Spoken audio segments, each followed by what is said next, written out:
The reason they like reading my stuff is that I've always got real life examples to prove what I'm saying. There's a lot of good people that listen to this podcast. Other than God and my family, deer hunting would be next in line on my list of priorities. From the bottom of our hearts, it's just fantastic and awesome to have the support that you guys are getting. People ask me about expandable broadheads and love swings. Chasing Giants with Don Higgins and Terry Peer. Brought to you by Osseo Camo, nature's most lethal camouflage. Follow along as Don and Terry discuss the techniques, strategies, and dedication needed to harvest one of God's most amazing creations, world-class whitetails. Well, welcome everyone to the Chasing Giants podcast with Don Higgins and Terry Peer, brought to you by Osseo Gear, episode 136 on September 25th. Don, we've had a busy week, and I guess most importantly, I'm not talking like I have a big piece of steel wool in my throat. So again, apologize for the audio last week. I'm feeling better, but how was your week this week? Oh, it could have been better. I'm doing fine, but as a lot of our listeners probably seen on social media, we're getting hit with EHD really bad. And one of the bucks that I've had on, he's not from my farm, but from another farm that I hunt. It's the second farm that we go to on the master class tour. There was a buck that I got pictures of all summer. He came down sick with EHD, and actually he wandered into the small town that's real close by. And he was actually following a lady on her lawnmower. She was mowing her yard, and this buck just walks up, starts following her around. And this is probably a 145-inch deer. And she took some pictures. Her daughter posted them on social media. And then the next day, before I even got out of bed, I had two different people text me and saying that I needed to go check out this buck that was standing along the highway, not far from town. So I jumped in my truck and grabbed my video camera. Well, then I got there and I didn't have cards in my video camera, so that didn't do any good.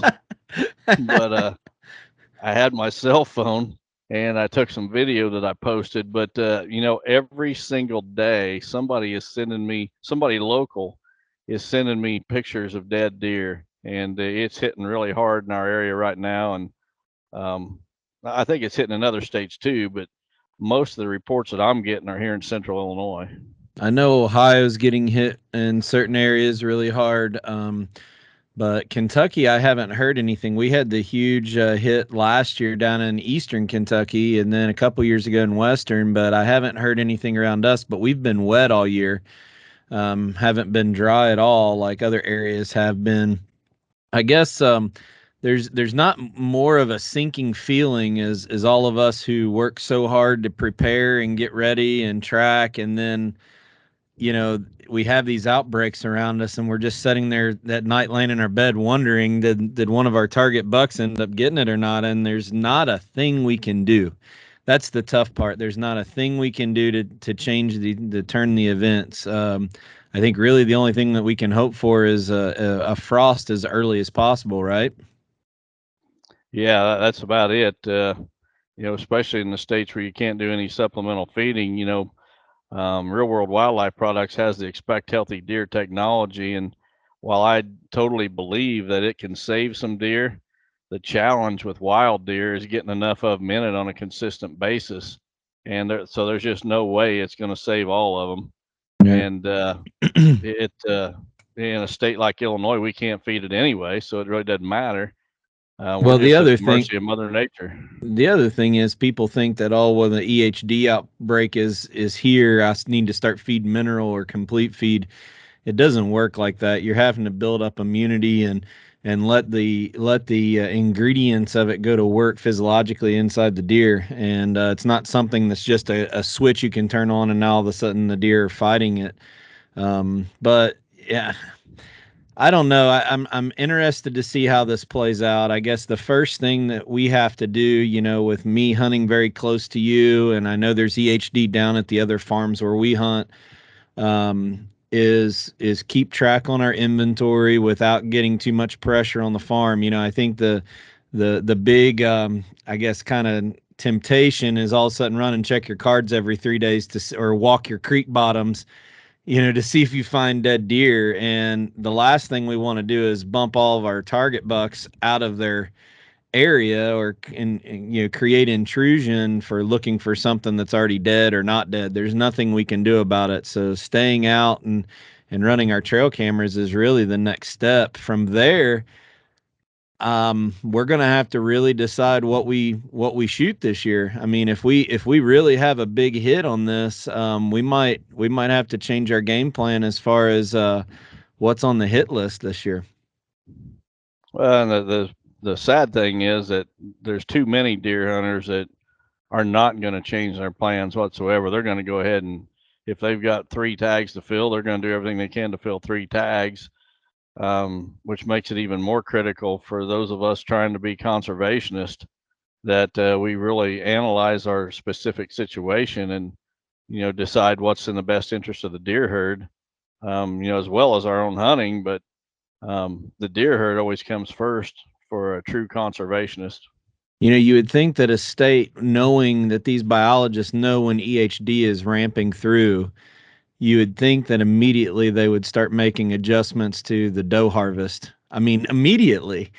I mean, it's like these people that are going out and just going to whack, doe after doe after doe after doe and fill all these tags. You're digging the grave even deeper to rebound, like we were in 2012. Right. Well, in 2012, it was so bad that, I think I said it on last week's podcast or a recent podcast, that up until 2012, I was trying to shoot 2 does on my property for every buck that got shot. So if we shot 3 bucks, I was trying to shoot 6 does.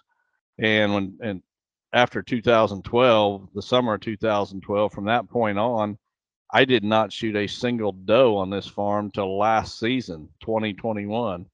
So basically, I went 10 years from 2011 to 2021 without shooting a single doe. And now that the herd's back, boom, we get hit again. And, I made a change to my management approach to make up for what the state did not do. But, too many deer hunters do not do that. They don't take it into consideration whatsoever. They think if I've got a tag, I'm obligated to fill it, or who's to tell me not to fill this tag? And I preach we need to be conservationists first and deer hunters second. Well, I think that we have to do. We don't have the bias or the other agenda that the state biologists and DNRs have with revenue streams, because that's all it really amounts to with them. And I'm not attacking. It's just it's reality. And people know it. It's a government agency that uses the sport as income for the state. And I think it's just an opportunity for us as outdoorsmen to make decisions based on what we have at our properties and in our area that says this is what's going to be good for our kids and our grandkids to be able to enjoy the sport. If we don't take these matters into our own hands, nobody else is going to. Well, and I'm going to get into it in my buck forecast later, but there's some other management decisions that's been made on a statewide level that's really putting a hammer on our deer herd. And you combine that with EHD, and things are going down the toilet in a hurry. So let's talk a little bit more about strategic advice. And we didn't talk about this. I didn't even know we were going to dive this deep into this episode. So we'll all of our followers know that this is truly going to be winging it here. Let's say we have a listener, whether they're in Ohio or Illinois, that EHD is hit close to home. They know it's in their area. They haven't personally found a dead deer. What's some insights you can give for those people? I mean, do they need to go out looking? Do they need to just keep an eye? Let's talk a little bit about, if it's in your area, what do you do? Well, I think there's a lot of deer hunters today that have a pretty good handle on their deer herd. The quality of the herd as well as the population level. So they need to make a decision, based on their knowledge. And I'm not telling people not to shoot small bucks or that. I'm just saying make a decision based on the health of the herd. If I remember when 2012, the EHD outbreak hit there, there was too many deer hunters that I know personally that were lowering their standards. They were trophy hunters, if you will, but because that older age class was no longer there, they just lowered the bar and they started shooting the ones that were a year or two younger. They started, instead of shooting 4 and 5 year olds, they started shooting 2 and 3 year olds because they just couldn't hold back for a year. And basically all it takes is a couple of you can have a major outbreak like 2012, and within a couple of seasons, if you make some changes to your management approach, you can bounce right back. The way it went, it took about 5 years to bounce back, and we can really shave some years off of that if we just do the right thing right out of the gate, and instead Well, of I expecting everybody else. I'll challenge you on that a little bit, because as an out-of-state hunter coming to the state of Illinois, and I mean staying in your hotel room and seeing the bucks that used to come into the hotel parking lot and everybody standing around congratulating each other. It's been 10 years since 2012, and it is nowhere near what it used to be as far as number of deer and age structure. So when you say you can bounce back, that means a good manager might be bouncing back to have a target buck that they can shoot in a couple years. But overall, the state of the deer herd, from my perspective, is in 10 years, it is not even close to what it was prior to 2012. From a quality standpoint, you're absolutely right. As far as the population level or the quantity of deer, it's fairly close to what it was. It's not quite what it was in 2011, but it's close. And but the quality, you're absolutely right, Terry. The quality is just, it's going down the toilet. I mean, there used to be a day, people, that you would come to the hotel at night and people wouldn't even get too fired up unless it was a 170 plus in the back of a truck. And I'm not exaggerating at all. I mean, I hate to be the old guy that talks about the way it used to be, but I'm telling you, it used to be a whole lot different than what it is now. But yeah, I mean, it's I think the worst thing we can do in this point in time is listen to specific instructions or insights or directions from someone that's not in your area, that has no perspective or handle about what's going on in your local area. This is not where Facebook groups or internet experts are going to jump in and tell you what to do and then it really apply to you. Yeah, and to build on that, Terry, I'm not telling anyone that they should back off shooting deer this year, because CW or EHD can be really spotty. It could wipe out, all the deer in a section or two, and then you move over to the next section and it wasn't even there. Right. So all I'm saying is for each deer hunter to analyze their situation, analyze the deer herd that's on their property, and make decisions accordingly, whatever those decisions may be. And we don't know what to tell you to do about anxiety if you, because it's right at the time of the fall shift. So you're sitting here trying to find this buck and he's disappeared on you. Did he shift?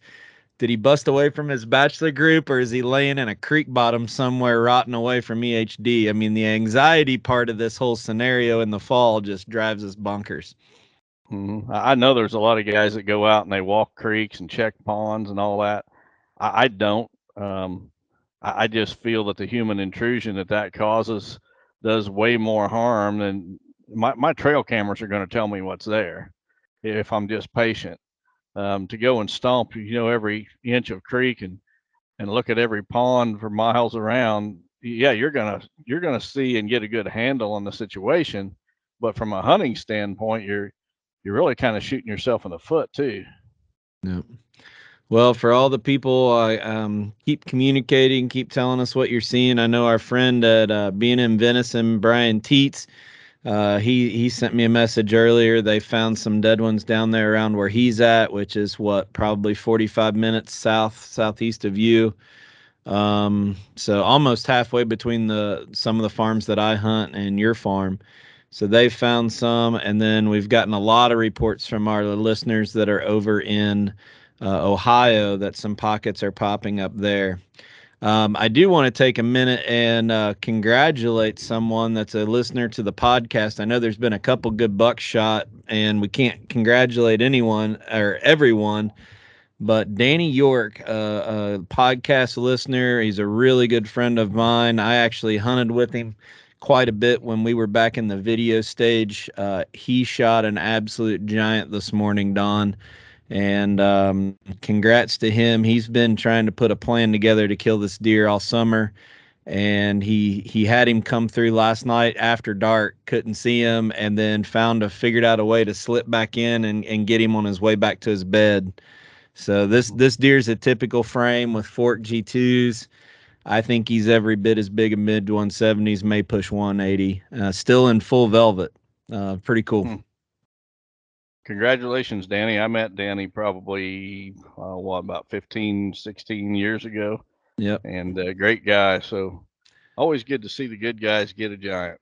Well, I tell you what, I've learned a lot from Danny, and there's nobody, you pick up little things from different people that you surround yourself with, and this guy's attention to detail on things is second to none. I'd almost think he's OCD, but he is his attention to detail and planning out and taking care of his equipment, how he hunts, second to none. So I can't think of a better guy. He's killed some giant deer in Kentucky and Ohio. In Illinois, but this thing for the state of Kentucky and our area, absolute giant. So congratulations, Danny. Can't wait for you to share pictures of that deer on social media later today or tomorrow. We got a Lester's Feet segment that we need to talk about in between some questions later, but let's talk just a little bit about your website, the new website, Whitetail Academy, that's going to be opening up October 1st. So let's talk a little bit about it. Yeah, listeners have heard me talking about it for probably about a year now, but next Saturday, October 1st, the site's going to go live. It's whitetailmasteracademy.com. And Steve Shields, my video guy, has been following me around for about a year and a half now, producing videos. And we probably got about 50 produced so far. But you subscribe to this website to watch these videos. There's 3 different subscription levels. You choose the one that's best for you. And right out of the gate, you're going to get to see 2 videos in each category. And then like once a week, we're going to add new videos. So it's a continual thing where new videos are going to be added every week. We also welcome your idea, just like on this podcast where we take listener submitted questions. If you've got ideas for a video you'd like to see, send it our way. We're always looking for new ideas. And we'll next week, after it's live, we're going to play a little promo trailer, about a 30-second deal on the podcast. But just giving everybody the heads up that next Saturday, October 1st, opening day for a lot of states. It'll also be the opening day for the Whitetail Master Academy. All right. Well, let's take a quick break and talk about Osseo gear, and then we'll kind of do an update of what I've seen in early season. But the big news out of Osseo this week is the backpack is back in stock, and make sure that you're following them on social media. I think Joe Miles did a really good kind of overview of the backpack. You and I used this pack all last year. And whether you're just doing a day trip this is, for those people who don't know, the backpack is really the first thing that sold me on the camo line outside of the camo pattern. I picked up the backpack and said, finally, I found one that's kind of suits a tree stand hunter. But there's a lot of really cool features that it relates to a tree stand hunter with this thing. So go check it out. You have a coupon code that gets 15% off. Do you remember what that is on top of your head? Yeah, I think it's Higgins 15. I think it's Higgins 2022, actually. We probably should have prepared a little bit better for it. Oh, here it is. Higgins. I had it on the screen of one of the questions that I flipped to. Higgins 2022 is the coupon code that you can use to get 15% off of any order, including the backpack. So here's a quick little promo from our friends at Osseo. Osseo Gear introduces a premium line of bow hunting gear that is unmatched, pairing nature's finest camouflage with the best technological innovations.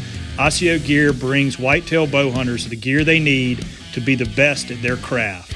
The unique camouflage mimics the intricate feather pattern of North America's greatest predatory creatures. Designed for invisibility, built for comfort, and engineered for function. Visit OsseoGear.com. That's ASIO Gear.com to start shopping. Osseo Gear. Prepare to be invisible. All right, Don. Well, I've been giving you nightly updates the last few nights about my hunting situation here in Kentucky.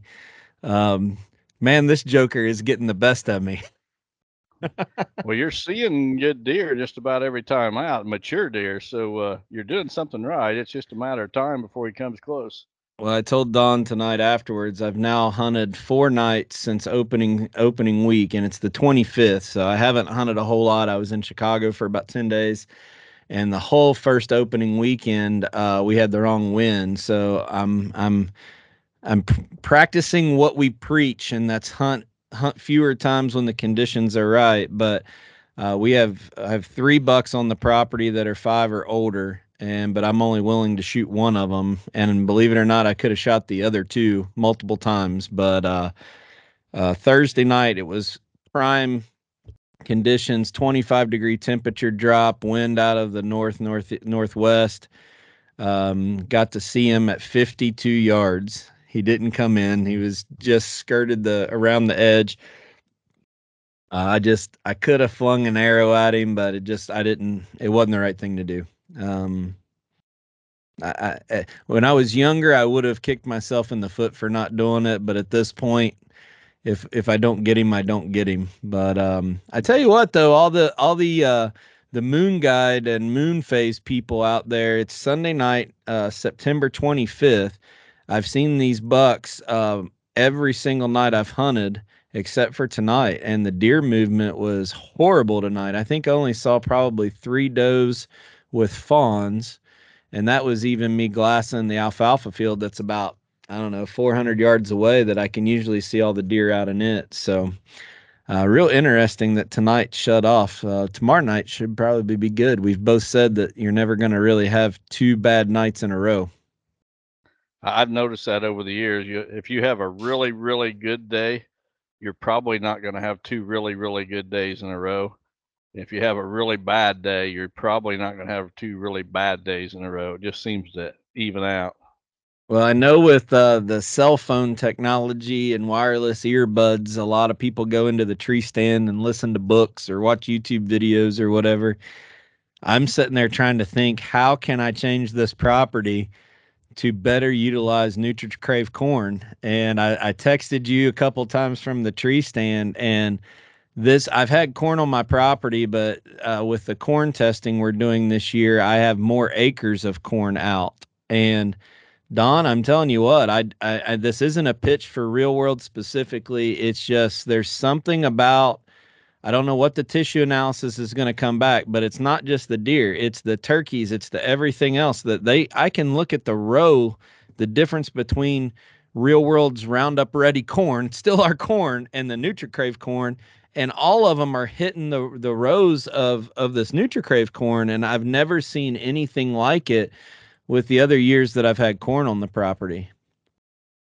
Yeah, I wish I would have had Steve Shields with me when I was at our buddy Ray and Aiden Yoder's, or Miller, up in Northeast Ohio a couple winters ago, because they had NutriCrave in their field. They had about, probably 8-acre field or so, and they planted NutriCrave till they ran out of NutriCrave. Then they just went and got some local seed to finish the field, and you could see right to the row. There was snow on the ground, and there was hardly a track in the other corn, but the NutriCrave literally looked like a herd of hogs had been pinned up in there. Yeah, the weird thing, the thing that is so impressive to me, we preach diversity. So where I've hunted the last few nights that we've had either a westerly or a southwest wind, I have clover literally within a 70-yard radius of my tree stand. There's clover, soybeans, Roundup Ready corn, NutriCrave corn, and alfalfa, and Deadly Dozen, all within. And these deer are getting up out of the bedding area and coming and walking through the other products and eating the corn first. So there's something in that corn. I don't know what the tissue analysis. Next time I come to Illinois, I'm supposed to bring Dwayne some samples. But right now it's amazing to me that the deer getting up out of their bed and they're going to that corn first right now. They're walking through the clover, they're walking through the alfalfa, they're walking through the beans, and then they'll mill around in the corn and then come out and finally go to the other products. So something in there is just, whether it's taste, desire, or necessity, is drawing them to it quicker. And I'm just sitting in the tree stand going, where can I put this on my property to basically create that travel corridor to be able to kill these deer in early season, because they're absolutely hammering it right now. Yeah, and I've seen the same thing on my farm. Is that's the first food plot crop that gets wiped out. They wipe out that corn before anything else, and I'm sure it's the high oil and high protein levels, but and it's also non-GMO. But we've got some exciting things going on with this corn that we've planted it with some other test corn, and some of the cross pollination that we've seen is absolutely just it's got me excited. Dwayne will tell you, I seen him this week, and I had a box of ears of this corn, and told Dwayne, I said, I'm more fired up about this corn than I am getting a big bucks picture on my trail camera. Because I'm telling you, my plot would make 200 bushel corn, and yeah, we thought that the yield hit that you would take on this corn versus other corn was going to be significant. We were telling people to expect about 80% yield of what you would with other corn, but it blows that away. You can definitely grow 200 bushel NutriCrave corn. Well, I think it's all going to be a lot about the growing year too. I mean, there's some years that your best hybrids don't get to 200 because of the growing year, but I guess I have 3 varieties of corn, ag corn on my property this year, and I do not see any fall off between NutriCrave to the other 2 varieties. If nothing else, it's probably better than our standard Roundup Ready corn. But I'm just sitting here thinking about, as we talk to consulting clients and we talked about different things, is how do we utilize that? If we have an early season spot like I'm hunting now in Kentucky, how can we strategically put that product in an area that creates a point A to point B about those deer getting up out of their bed and going there first and being able to hunt them? And then second of all, I agree with you 100%. They're eating this before the soybeans. It doesn't mean they're not eating soybeans right now, but it's definitely taking some browse off the soybeans. So for people who don't have the huge acreages that they're talking about, being able to put 6, 7, 8 acres of beans out to last late season, using the combination of these products might very well let you go a little bit further into the winter. Because of the pod production you're going to get, that they don't just mow all of the beans off. So I've not been more excited about changing my property next year, because it's a constant evolution, right?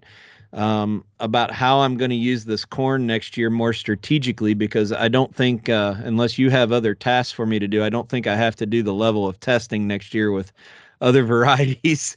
So it's more along the lines of thinking, how can I use this product alone, seeing what I've seen this year. It's night and day different about how these deer get up out of their bed.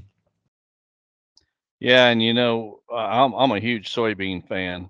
And in the late season, when you get brutal cold weather, I've said for 25 years, I've said there's nothing better than soybeans. And what I'm hoping this year is that I've got enough NutriCrave corn left in the late season to say they like the soybeans better than NutriCrave or vice versa. I've just never had enough of it there was any left. By the time winter rolls around, the corn's gone. Right. But they're hitting the soybeans, and the soybeans are fantastic. I'm not taking anything away from them, but this NutriCrave corn is the real deal. Well, there's not going to be a day that I don't have soybeans and NutriCrave corn planted on my property. And I think there's a listener submitted question about clover, but I'm just saying that the 2 working together on your property is going to be game changers for a lot of people. Now, there's going to be a lot of people that don't have a way to plant it, and people are going to want to take shortcuts and they're going to fail. It is a little bit tougher product, but I'm telling you what, if you can find a way to make this work, it's a game changer. I was sitting there in the stand tonight looking, and I have to figure out. I got this is a grown-up dairy farm, and there's this old fence row that has like 5 or 6 locust and cedar trees that I have got to figure out a way to get a tree stand in. If I get a tree stand in this one little old fence row from where the dairy farm or the pasture used to be, um, I have to get a spot there. So either I'm going to have to put an elevated, nothing's big enough that I can put a ladder stand or anything in, but I got to figure out something. I don't know if you got any ideas. I was even thinking tonight, it's like, how big of a tree spade would I have to transplant a tree big enough to put a ladder stand in by next year? And I don't know the answer to that. That'd be a pretty big tree spade, but have you thought about using a short ladder stand, taking the bottom section of the ladder off and leaning in that cedar? The trees still aren't big enough yet. They wouldn't be able to support. What about a tripod stand in that cedar? I thought about the tripod and setting it right over the top. I thought about bringing an auger in and putting a telephone pole in it right behind it. As soon as the ground's thawed out from the winter, bring in an auger and put a telephone pole right in the back side of it, and then I can go up right behind it. So I don't know what I'm gonna do, but there is going to be some type of stand or blind in that tree, and I'm strategizing on how to use this corn. I'm excited because, like I said, it's been eye opening to me as I've gotten more comfortable with corn and have more equipment to plant it. How much of a game changer it can be when you combine it with other products. It's pretty cool. Yep. All right. Well, why don't we go ahead? I was just going to say it'll always be part of my food plot program too. I've seen enough. I'm a believer. Yeah, well, we'll talk more about it. I'm interested to see what happens late season. Also, I have some of this planted on another farm that I know will be left in late season, so I'll be anxious to see what it does. And then I planted enough this year that I'm going to pick it to actually feed, and we've talked about that on the podcast. So we'll see what happens with that too. So. All right, well, let's move on to our first question of the night, unless you have something else you want to talk about. No, I'm ready for the first question. All right, you should see it now. The first one comes from William Nulf from Tarentum, Pennsylvania. He says, Terry and Don, love the podcast. Best podcast on the planet. Why do so many so-called experts talk down on planting clover? Here in Pennsylvania, it grows great. I will be using real-world products this upcoming spring. Thanks again. God bless. Well, William, I think the thing that jumps out at me about your question is the word expert. And who are the experts that are bashing clover? And, one of the things that I preach time and time again is that we need to be really careful about who we take our advice from. The internet is full of advice. It's full of good advice and it's full of bad advice. And so it's our job. We've got to try to weed through that. And we've got to try to differentiate the good from the bad. And the best way you can do that is take a look at who's offering the advice and what background do they have to offer that advice. And when it comes to the deer hunting world, I'm telling you what, way more than half of the advice you get on deer hunting, whitetail land management, more than half of it's bad advice. And the reason for it is a good percentage of it is coming from people that have absolutely zero experience in what they're giving advice on. They're just repeating some talking point that they've heard someone else say, and that person might not have ever had any firsthand experience. To get real specific about your question, clover is a great food plot. Why anybody would bash it, I have no idea. Now, I don't specifically plant clover plots on my farm, but I do plant clover in my fire breaks around the edge of my switchgrass patches. So that's where clover comes in for me. But, it's a fantastic crop for whitetails. Why so Well, much but with passion, I have no idea. you're using your fire breaks as food plots though. So Oh yeah, make sure, absolutely. so when you say you're not going out planting 2 acres of clover, is I think what you're trying to say is, I don't think it would be right to use only clover if you have an option, but for somebody with little equipment that wants to plant something that'll come back every year, it's the best choice out there. But the two things that I think people need to educate themselves on clover is, number one, use a clover blend. I'm not going to even say our name versus someone else's name, but you don't want to just put one variety of clover out. You want varieties inside of a blend so that different things are palatable at different times of the year. And some of them are more drought resistance and heat resistance than others. So do your homework of someone who's put together specific varieties to attract and have nutrition throughout the year. The second thing is, if you have the ability, don't rely solely on clover, because you will drop in feed value and protein as the year goes on through the winter. So it's better to have something like brassicas or grains or something else that the deer have access to. But yeah, if you're able to do it, clover's always going to be we talked about beans and corn, but clover's always going to be on my property somewhere. Diversity, food plot diversity is huge. That's why I like Deadly Dozen so well. There's 12 different plant species. Corn, NutriCrave corn and soybeans, not one or the other. Plant both if you've got the acreage to do so. The more you can diversify your food sources, the better. But clover is a good thing to have in the mix. Yeah, everybody compares clover and alfalfa together, and I think that both can have great drawing power. Clover is probably a little bit more user friendly than alfalfa, though. You can mow it and don't have to rake and bale it up. You can grow it in not as good a soil. What else? Probably a little bit more shade resistant, I would guess, than alfalfa is. A lot of people plant it on logging roads and stuff like that, but comes back You can every year. overseed it.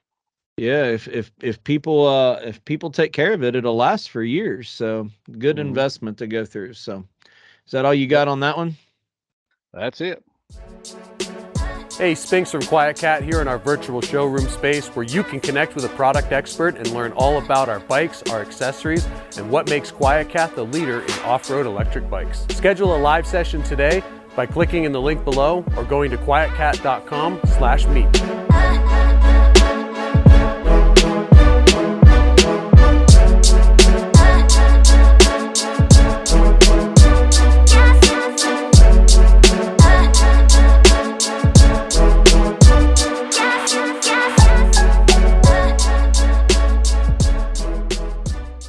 The next one comes from Troy Carper from Memphis, Missouri. He says, how many different bedding locations does a mature buck use? We always hear about a deer bedding in a certain draw or chunk of timber. Just wasn't sure how many different locations he might be using. Are they using the same bed every night? Do they share beds with other bucks and does? Well, Troy, how many beds a buck has is difficult to say, but it's definitely more than one. It's probably in the dozens. Different locations within his range and different beds for different wind directions. He's going to go where he feels safest. Do they bed in the same bed every night? Well, typically they don't.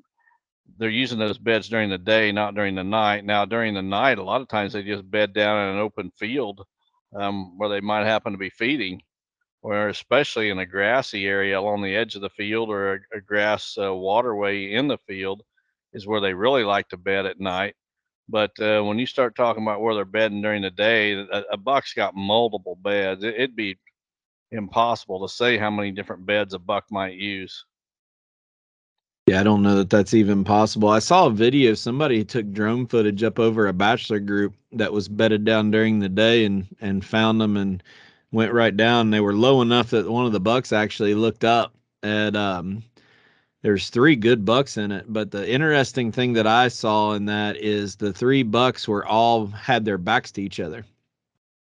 So they were bedded down in a bachelor group in it looked like switchgrass or some type of CRP or pollinator. but those bucks had their backs to each other, each facing a different way. I thought that was really cool. You know, that's survival at the best, is they're working together to protect themselves. I thought that was neat. Yeah, they typically do that, especially if you get a doe group, bedding. You can see their beds in the snow, and they'll be facing different directions, looking for danger. So it's just an impossible question to answer. But just I think if bucks you do have, have many different beds. yeah, but I think the thing there is if you have no intrusion in a lot of good habitat, it's going to hold a lot of deer. This whole thing where a buck's not going to bed in a certain place if there's a doe bed in there, I think that's just somebody trying to sell a little bit more of a gimmick to somebody, in my opinion. That is absolute garbage. Seen I it mean, many times. we've been on your property before and seen, I don't know how many bucks pile out of switchgrass or out of timber. So I think it comes down more to the pressure that's on it and how good a habitat it is. Yep. All right. Well, at this point, let's take a quick break, and we're going to feature a Matthews segment on Lester's feet. I'm going to share my screen. We got a letter today from a family, and I'm going to share a picture of little Mackenzie from New Mexico. And all of the people who are listening on a podcast platform can't see this, but this is little Mackenzie. She was born as a preemie, I believe 28 weeks. And this kind of hit home for me a little bit because, Jonathan was born at, I think, right around 30. He was only 4 pounds. So, Jonathan was my 17-year-old son that is almost as big as me, and he's getting to the point I don't really want to wrestle him anymore. And thinking back to what it was like when we had a child in NICU, it really hit home. So I'm going to share and read a note from Reba, who is Mackenzie's mother, as a thank you note, because there's so many people in this podcast that donated or bought raffle tickets. So this is just a way to relay this, and then I'll also share this on Lester's Feet Facebook page. But here's I'm showing right now a picture of Reba and her baby Mackenzie, and it says Lester's Feet Foundation. Mackenzie, my daughter, and I have been in NICU for months. She was born just under 28 weeks on June 30th, 2022. Having a preemie is terrifying. It's been a roller coaster ride. I never know if it's going to be a good, decent, or devastating day. I've learned to cling to my faith, and I've never been closer to God. I never imagined having a child in a hospital, and it's been even way harder than imagined. That is what I really admired about Lester's Feet Foundation, the amount of support provided emotionally and financially for parents like me that are stressed and worried all the time. Lester's Feet Foundation helped me realize that I'm not alone in this. Financially, the gift I was given still brings tears to my eye, and I simply cannot thank you all enough for your extreme generosity during the challenging time. I cried as I read the offer to help. I can't even begin to describe how much I appreciate everything. I told everyone that would listen, and I've begun to tell the other parents in NICU as well as the social worker. I want everyone to learn about the Lester's Feet Foundation and your willingness to help others. A huge thank you for all prayers for my little family. Mackenzie is now full term, 40 weeks adjusted. She's 3 months out of the womb, and her birthday isn't until she graduates from NICU. We still don't have a discharge date currently, but she is so incredibly strong and getting stronger every day. After everything she has battled, I know God has big plans for Mackenzie. I appreciate you beyond measure, Lester's Feet Foundation. Reba and Mackenzie, Roswell, New Mexico. So we appreciate that thank you note, but most of all, we appreciate the people donating. And I never would have realized that something as stupid as a hunting podcast would allow us to help and minister to these families that are hurting. It's pretty cool. Yeah, it is. I think it's the purpose that God meant for this podcast, really, Terry. That I think that's why He brought you and I together to do this, to reach others, and that's just proof positive right there that we're absolutely doing it. So, and we couldn't do it without the listeners. I mean, the listeners are funding this through their generous donations and supporting the raffle and all that. So, I look at it as a family effort, the Chasing Giants family. We're just connecting the dots. That's all it is. So, again, thank you for your support.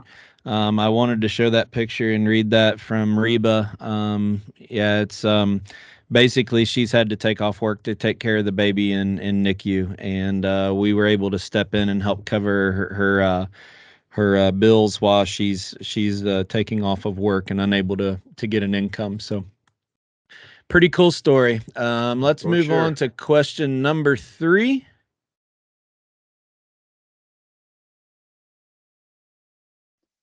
Okay, this one comes from Aaron Shorter from Chagrin Falls, Ohio. He says, Don, you may know from your days of raising deer, or it could be a question for someone like Dr. Strickland, but I keep seeing posts of people putting ivermectin drench on their corn piles as a preventive for EHD. The thought process I've read is that if bit by a midge, the drug in the deer's system will kill the bug. Just wondering if it's something that has been university studied with evidence-backed findings and has any merit. I could see it working since it works for COVID and every other parasite. Thanks, Aaron.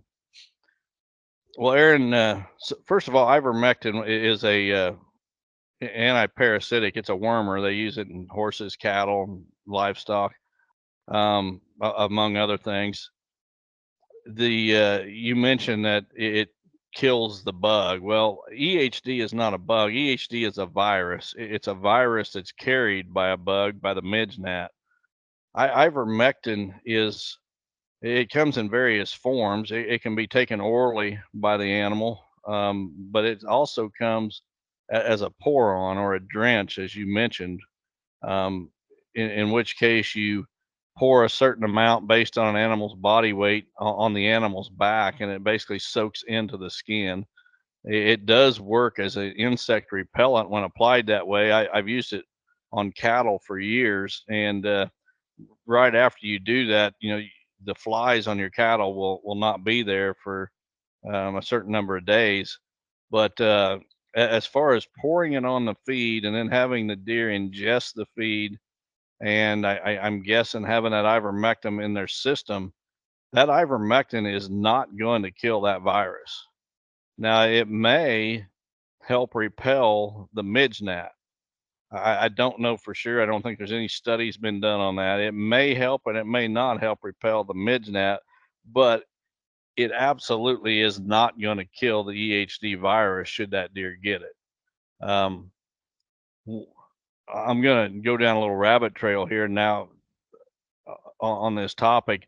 I don't know that it is going to do anything for EHD, but if I lived in a state where you could supplemental feed about twice a year, I would worm my deer using a animal or livestock wormer such as Safeguard or Ivermectin. I'm not a veterinarian. I'm not an expert on this. Don't take my advice. I'm just saying. Send all hate mail. I'm just saying, if I was supplemental feeding, the deer on my property would get this anti-parasitic, and it just an animal that's free of parasites is a lot healthier.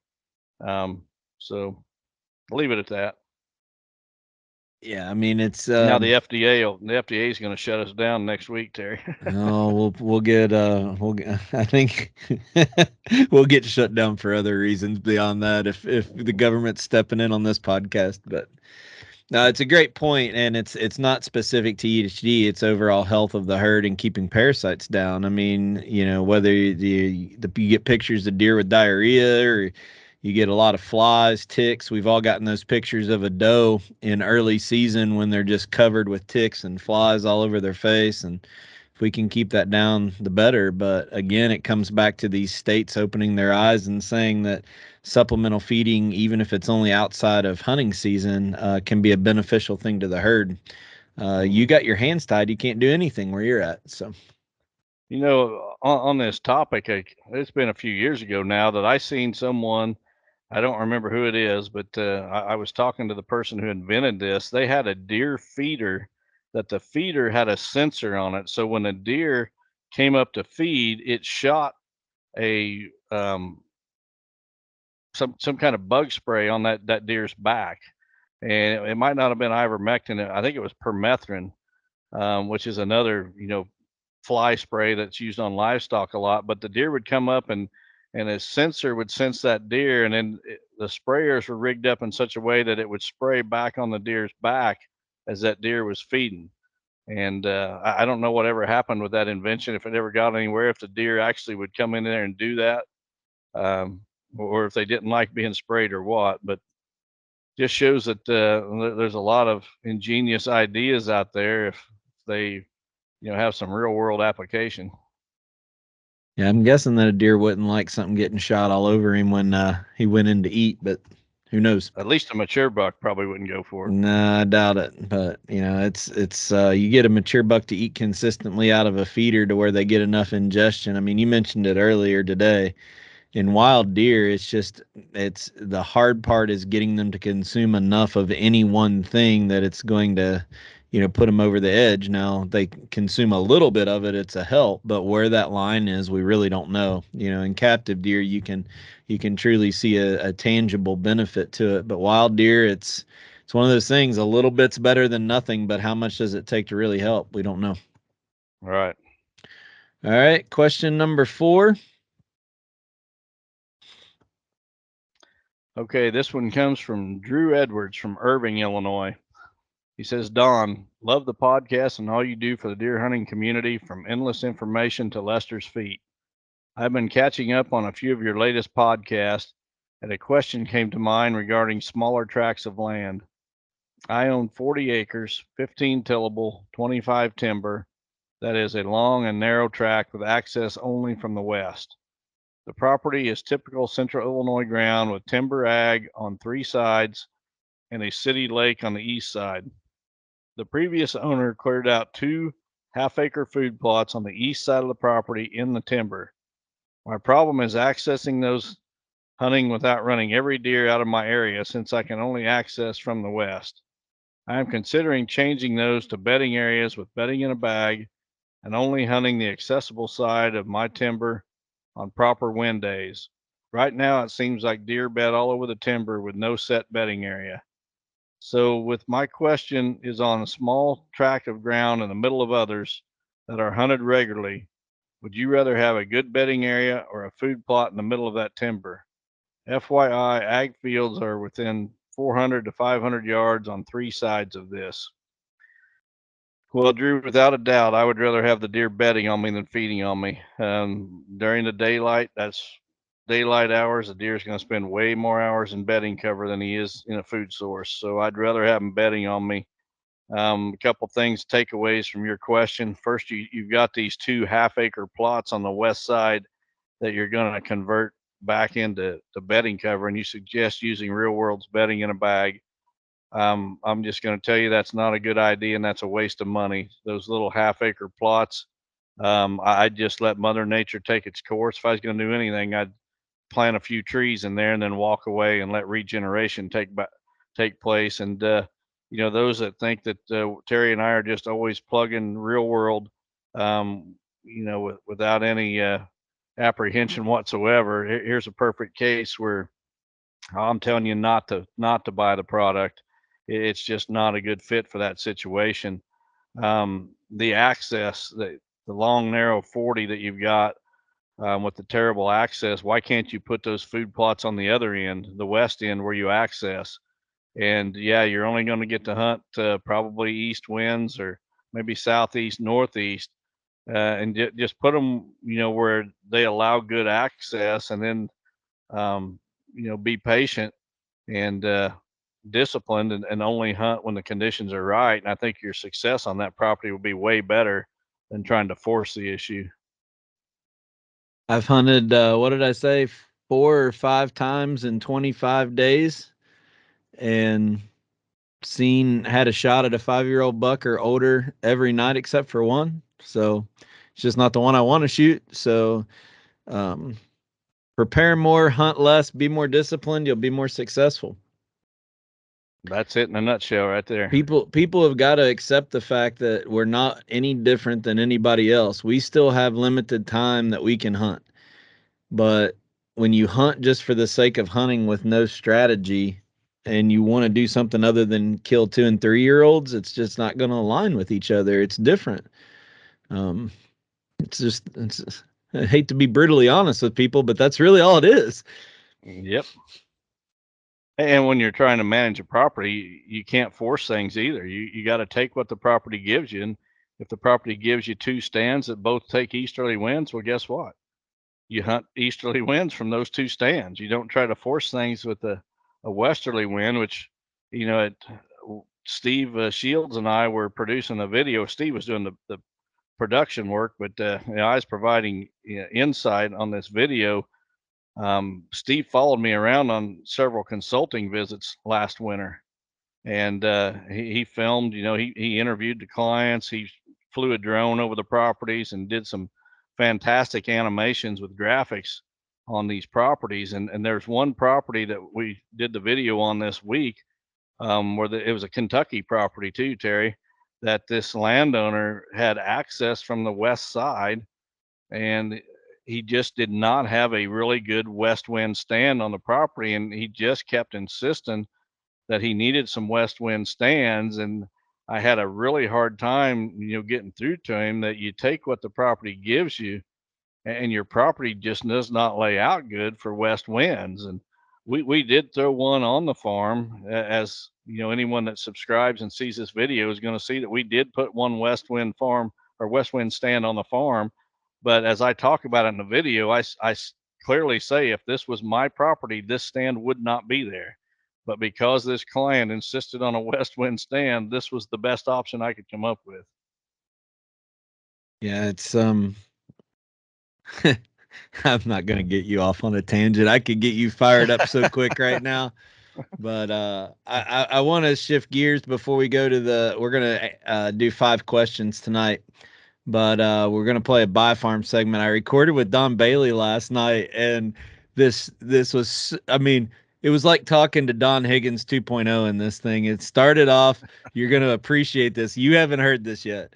It started off as him talking about what to look for with finding a real estate agent if you want to list a property, trying to decide whether you do an auction or a regular listing. And what this started out as was things to look for when you're trying to find it. And it turned into people using yoga pant marketing, people trying to sell themselves something that they're not. And he got off on a tangent once about how it's just like us. These people come up and pop up and say they're an expert on everything on social media.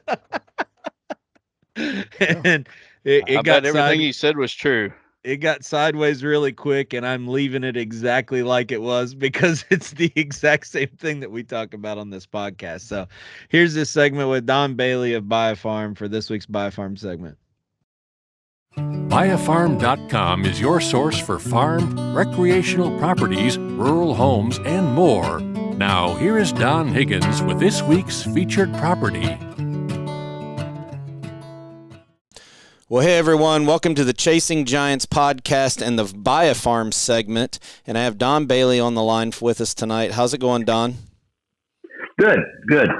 Well, Don, we're gonna shift some gears tonight and not specifically talk about a property, but one of the biggest things that we get asked is, what should you look for when you're trying to lease a property? So I think everybody has probably either looked or tried to buy a piece of property. Many people have tried to sell a piece of property, but as a resource to everyone, I thought it'd be good for this segment tonight to talk about, if I had a property and I want to list it, what do I look for and how do I go about that? Can you give us some advice? The biggest thing is do your research and make sure the people that have the knowledge to help you. And it's quite a simple procedure if you do have the right person working with you. And you can do your own looking around at the market sales and so on and so forth, Terry. But so many of the suggestions at coffee shops and stuff, not that anyone's making anything up or lying, but they're just repeating something they heard, and it may not be true. I get every land sale that happens in Illinois. I get it on my computer. Mm-hmm. So I can go to a particular area and I can look and I can see what a property in fact did sell for. So you can help them that way. And it's rather simple, but you do have to have some faith in your relationship with your broker. Well, the thing that kind of I find fascinating right now is for the people that are wanting to sell a piece of property. You know, online auctions are becoming very popular, especially with agricultural or recreational properties, and then the listings, just putting it up and advertising it. You know, having someone that I guess can understand what your goals and needs and wants are and put that first instead of what is easiest for the real estate agent or the broker seems like a vital part of this process. And that's absolutely true. It doesn't really matter other than what's going to work for the client. Mm-hmm. And if it doesn't work for them, it's not a viable deal. A lot of people worry about the commission, and honestly, Terry, I'd like to get paid, but commission is not my first on my mindset. They need to find someone that is truly got their interest in mind. Well, I think either it be auction, yep, or listing. I think if you put the customer first, the other stuff always works itself out when the deal's done. You know, I don't know if you'll have to jump in here on this comment, but in the outdoor industry, there's this fascination with online and social media influencer. I call it yoga pant marketing, where they'll go and get, you know, some young girl and put her in tight stretch pants and a halter top and make her pull a bow back, but she's never really in a tree stand shooting an animal. I see a lot of real estate signs that have a pretty girl or a good-looking guy on the front, and that's their pitch, you know, just the appearance of the agent. But I think it's like anything else. You really have to just take a step back and almost look at a body of work. If you're gonna do business with someone, if you're gonna trust someone to give you advice, I think it's like Don with land consulting. You have to kind of step back and say, what have you accomplished? What have you done in this arena, and can you provide that to me? Is that the same with real estate? It's basically exactly the same, Terry. And I'm sure you are too. I'm all for someone starting out. I'm all for someone wanting a new adventure, but it does get a little frustrating when they get to throwing numbers out there of how much they've done and how much they know when in fact they just don't have the experience. But and I'm like you and Don. I just tell it as it is, and I may not sugarcoat it, and I may not say the things. And you certainly wouldn't want me in a tight shirt pulling back a bow. I don't know, Don. You in a set of yoga pants might sell some more properties, buddy. Are you telling me you wouldn't sell out for that? No, I'm afraid they may bring a straight jacket for me. But it's not rocket science. It kind of sounds maybe a little bit cheesy, Terry, but if you just run it like you guys do, here it is. This is honestly what I think. I'm not exaggerating. You're listening to me, or you came to me for professional help, and that's my goal. Right. And you're the same way. If I can give you some advice, I don't have to make money off of every deal, but if I can give you some advice and help you, that's well worth it for me. Well, one of the things that Don really kind of instilled in everyone at Real World when he started the company is, we're going to say it like it is. We're going to educate consumers, and whatever decision they make from there, that's their decision. We think that if we educate people the right way, we have a good shot of earning their business. but at the same time, we're not going to just play the marketing gimmicks and games to try to, I guess, deceive people into winning their business. And I think BioPharm has done that as a whole, as a principle of your alls. I mean, you're active on social media. I think you're wanting to get a little bit more engaged into that, but overall, the fundamentals, ethics, values of your organization is people to people doing business, and that's always what I've respected with dealing with all of your ownership team. I met with a gentleman yesterday, Terry, from Hamilton County. Went and looked at his property. He's wanting to sell it, and looked it over and had a discussion with him. Was there probably 45 minutes, and of course he was interested in what it was worth. And that's part of what I do. So we started discussing values, and I told him what I thought was, from my experience of 16 years, of what people would like about it and what people wouldn't like about it. And he stopped me. He said, well, you don't sound like you really care if you list this or not. And I said, well, I truly don't aim to come across that way. I just want you to know, you asked me, what I thought, and I don't want to just blow smoke at you to get the listing.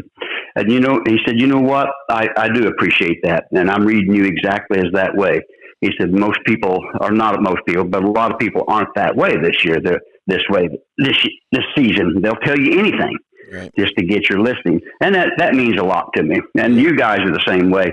If someone tries to get you to say something, I've listened to your podcast, you just won't buy into it. You just tell it like it is and move on. Well, people don't have to agree with everything we say. They don't have to agree with every opinion you have on real estate, but at least they know when they're talking with us what our true value. They're not getting a sales pitch. So on behalf of Don and everybody else that's partnered, all of our listeners, we truly want to thank BioPharm for being another extension of that. Tell it like it is. Be honest with people. Treat people like you want to be treated. That's the type of people we want to be partnered with. We could chase so many sponsorships with this podcast and do different things with it, but when we find another company like you guys that follows the same pathway, it means a lot, and that's why we're still with you, and we hope that we'll have a long-term relationship moving forward. So appreciate you being on the show, buddy. Okay. Thank you, Terry. All righty. Bye-bye. Bye. All right, Don. Well, this is going to be a little bit longer episode. We're going to end up closing the episode out with the buck forecast for this year. But first, we're going to answer one last question that I'm going to share on my screen right now. So after this question, we'll go directly into this year's buck forecast.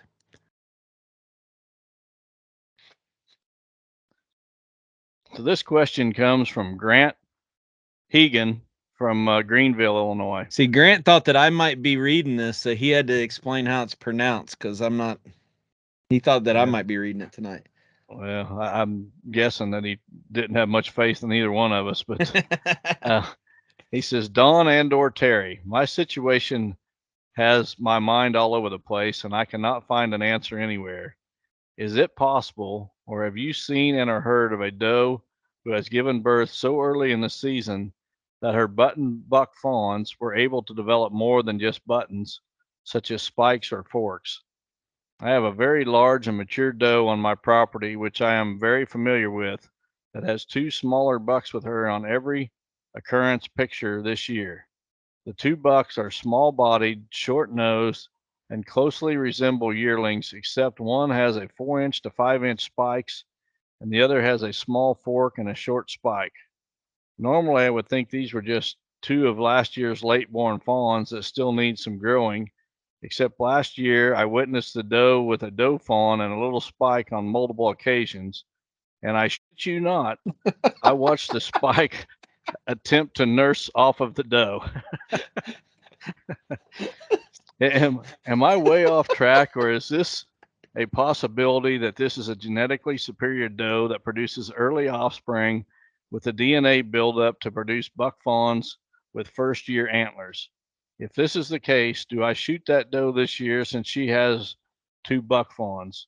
Love you guys' dedication to not only outdoors, but mostly God and family.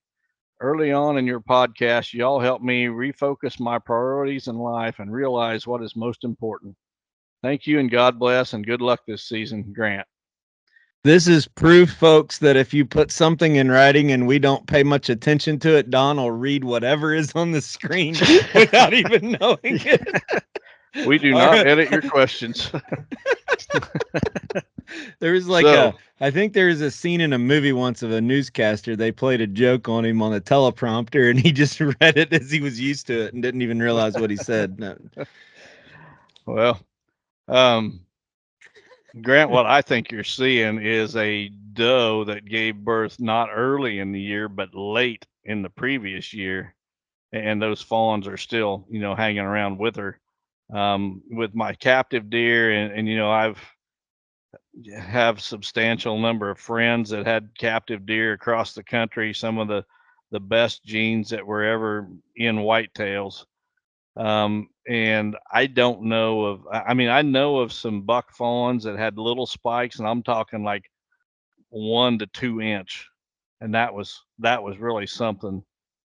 I've seen a lot of button bucks that had a hard antler, but most of the time it was like a 1/2 inch long, just a little piece, the size of your little fingernail. But to have true spikes and forked antlers like you're talking about, it's just something I've never seen it even in some of the best genes in the whole whitetail species. So I am absolutely convinced that what you're seeing is late born fawns from the previous year. I had a doe on my farm, a captive doe, one time. She was a doe fawn, and I seen her get bred on Valentine's Day, February 14th. Later that year, she gave birth to a single buck fawn. He was born the last day of August, August 31st. The next year, he grew his first set of antlers before he ever reached his first birthday. And that's not typical. Typically a buck has his first birthday, then he grows his set of antlers. This buck grew his first set before he had his first birthday, and they were little bitty forks. The antler was probably a total of maybe 5 or 6 inches long on each side, and it had little bitty forks, maybe 1 inch forks. That buck, by the time he was 3 years old, would have scored in the 170s. I think as a 2-year-old, he was like in about 130, and then in the 170s at 3. But I think that's what you're seeing is buck fawns that were born really late the previous year, and they're probably, and they can be born. I know of many instances where fawns were born later than what I just said the last day of August. I know of many cases where they were born in September, October, and I even had a wild deer here on my farm a few years ago that I swear this thing was born in November. It was the tiniest fawn you ever seen during hunting season. Still had spots in the winter with snow on the ground. This little thing didn't weigh 25 pounds and had spots on it. So I know there's late born fawns. I have no doubt that's what you're seeing. That's interesting. I've never heard of that. So good question. Thanks, Grant. And we'll just end the show with you going on and talking about your buck forecast for this year. October 1st is coming. It opens on a Saturday this year, I believe, in Illinois. And we got EHD in the mix, but I know you got some variables that you want to talk about as far as what you anticipate happening. Yeah, and I probably should start by saying that every year there's going to be some giant bucks killed. The whitetails range is so huge, and the Midwest is so vast that there's going to be some big old giants killed every single year. So my observation that I try to share every year is based on, the average, what we can expect for antler growth for that year. And one thing that's really struck me this year is that, I'm watching a number of bachelor groups every summer. And these are bachelor groups that I've watched for many years. I'm going in and I'm putting my trail cameras on the same tree, the same fence post, whatever, year after year after year. There's always a bachelor group there. The same bucks come back to that bachelor group until they get killed, but there's always, new bucks showing up as well in these groups. And this year there's about 5 or 6 different bachelor groups that I keep an eye on that in the past would always have at least 150-inch deer. Most of them have at least one 170-inch deer. This year, none of those bachelor groups have a buck over 150. The age structure in central, and I'm talking mainly central Illinois because that's where the majority of my cameras are by far. And it's, I mean, it's just mind blowing how the age structure of our deer have been decimated. And I've talked to friends that are saying the same thing, that they can't, where they typically will have at least one good buck, there's none. John Jess, a good friend of mine that I go to church with, him and I had this discussion last week at church that he's seeing the same thing. And what I attribute it to, and people are going to think I'm crazy and I'm on some kind of rant, but when Illinois legalized the crossbow for the entire archery season a couple years ago, it totally changed the dynamic of our deer hunting season. Because if you drive around on a Saturday in, say, late October, early November now, there are trucks parked everywhere. The pressure like you've never seen it before.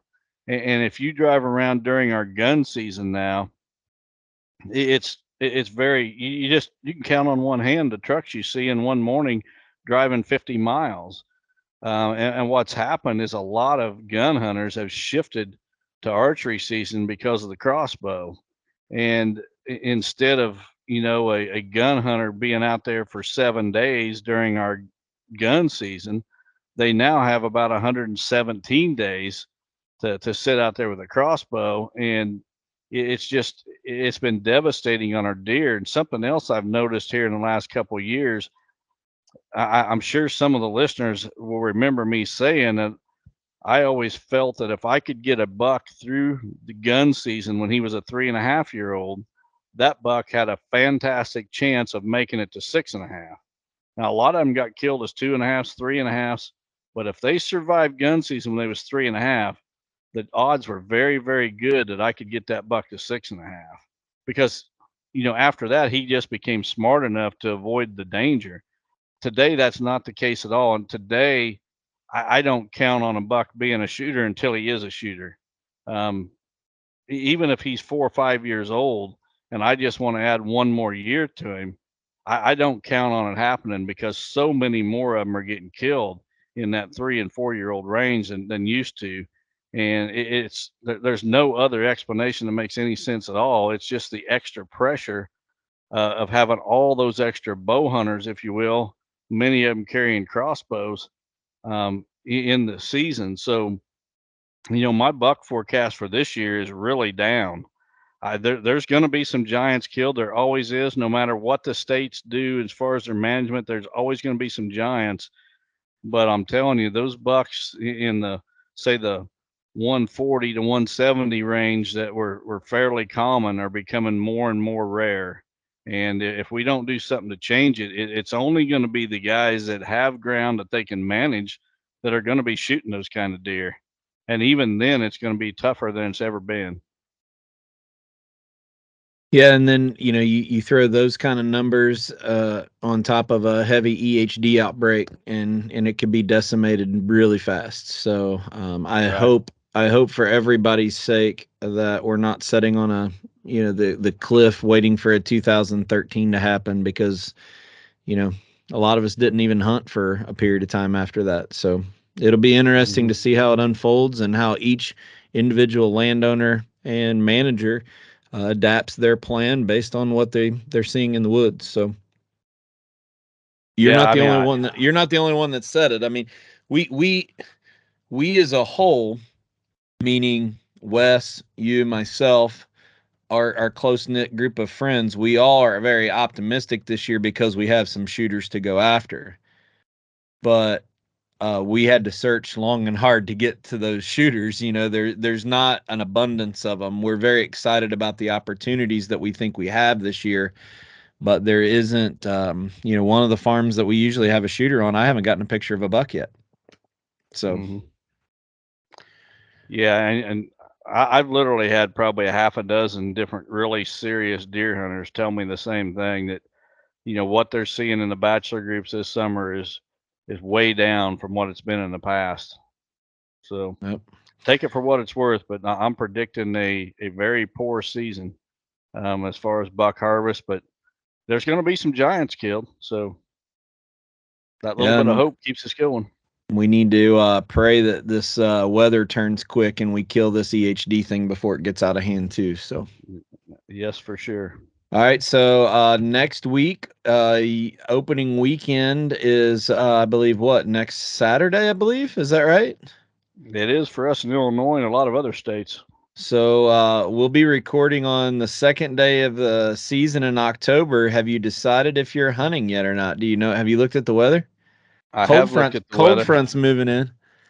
Cold front this week and midweek, but by Friday it's supposed to be warming back up. Next weekend it's supposed to be a lot warmer than it is all week. My guess is I probably won't. If I do, I'm probably just going to go somewhere where I'm not expecting to see a lot. We need to get a lot of footage for this Whitetail Master Academy video series. So I need to get a lot of footage of deer this fall. And so I'm probably going to be spending time in places, just because this is a tip to all the listeners. If you see my truck someplace, don't necessarily think there's a giant there. I may just be there to get some video footage of deer. So everybody makes the assumption if they see me parked somewhere, there's got to be a giant. Well, that's not necessarily the case.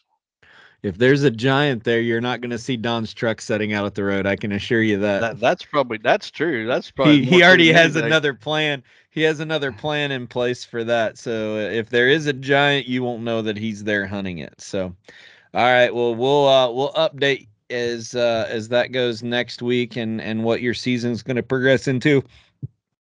Some exciting things though. Between all of us that are affiliated with Higgins Outdoors and the Dream Team Consulting team, all of us have a very optimistic hopes of what this year is going to be. So we can't wait to share it with everybody. So thanks for your support. We appreciate it. God bless everyone. Have a great week.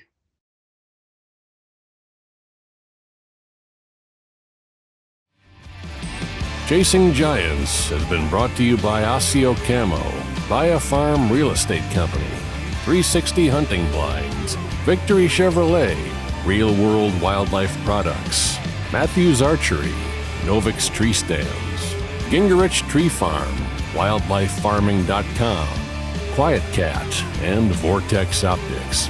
Thanks for listening, and tune in next week for another episode of Chasing Giants.